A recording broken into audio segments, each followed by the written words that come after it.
compression is a modern mixing tool used by producers and mixing engineers these days. What it really does is it's a technique that allows you to make a element sound just bigger and better, larger than life. Essentially what you're doing is you're taking an original dry signal and then mixing in a duplicated version of that with some heavy compression. What that does is keep the integrity and the dynamic range of the original performance intact, while also just sort of adding a little fatness to it. So let's take a look at a couple of different ways to do this. I've got a session here, a little rock session.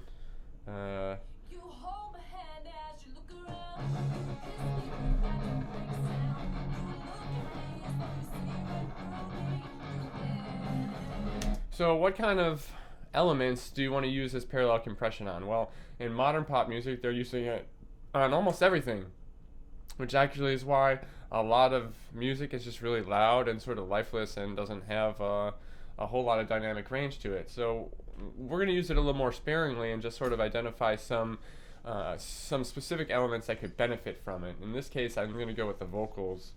And just try to add a little fatness to them by showing you this parallel compression technique. So I've really identified the lead vocal here is one that I'm going to add parallel compression to. So the lazy man's way of doing this is to just duplicate the track by right-clicking on the title and duplicating, make sure that you duplicate everything about it so they are identical. And I'll just rename this lead vocal compression. And what we do is we add a compressor and really squash this sound. So right now this is what it sounds like. And we're really just going to push this. I'll push the ratio up a lot and lower that threshold so a lot more compression is happening. And then of course the makeup gain.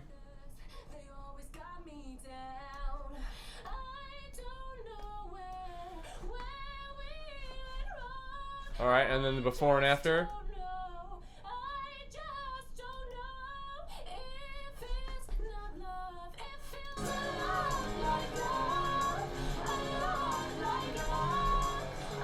So now what we do is we take away that new compressed version of the vocals, remove it, and then add it back in.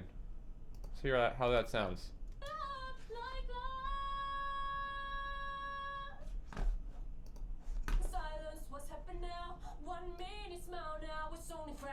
I'm so confused once we were so strong, so strong. If this is not love, it feels a lot like love.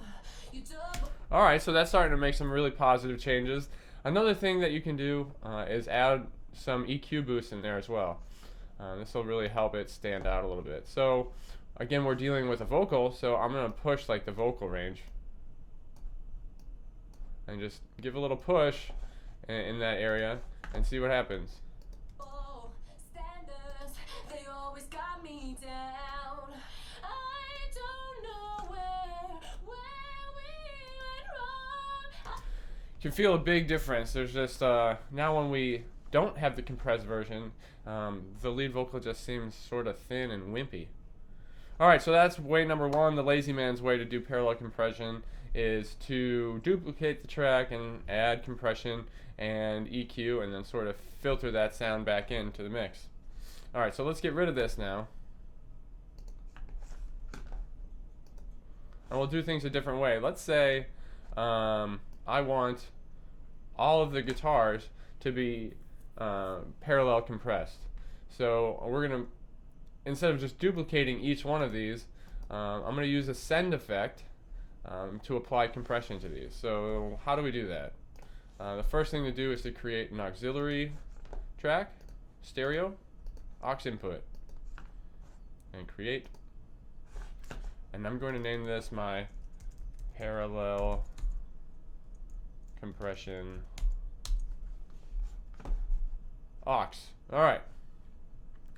So there's my auxiliary track. I need to insert what I want to happen. So I want heavy compression to happen.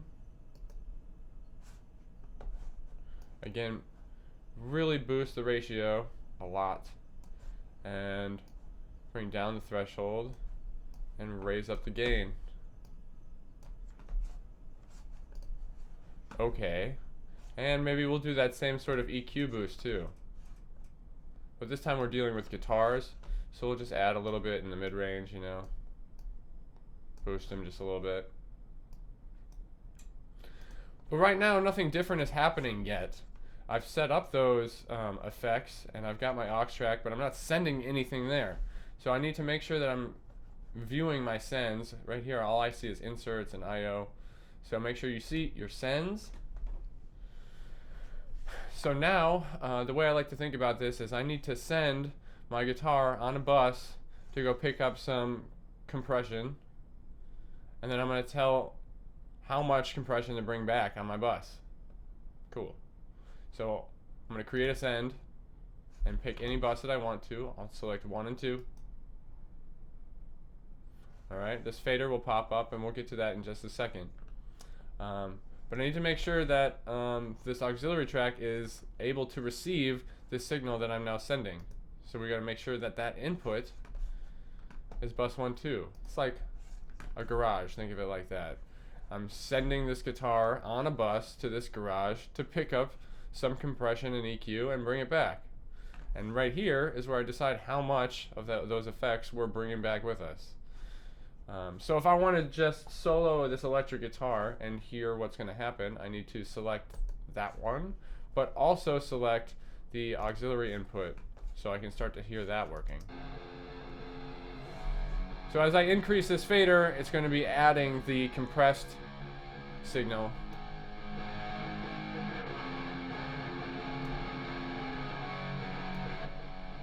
Big difference.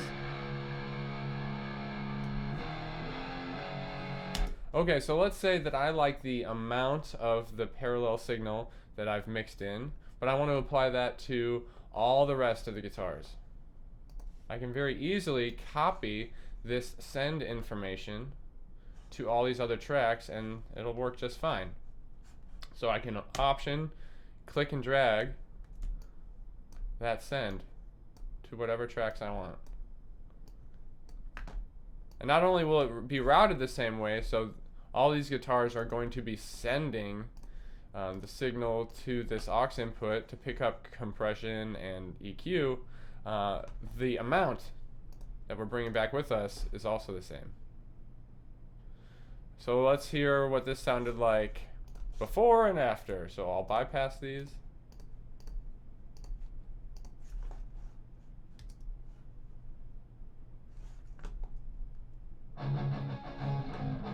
Before and after.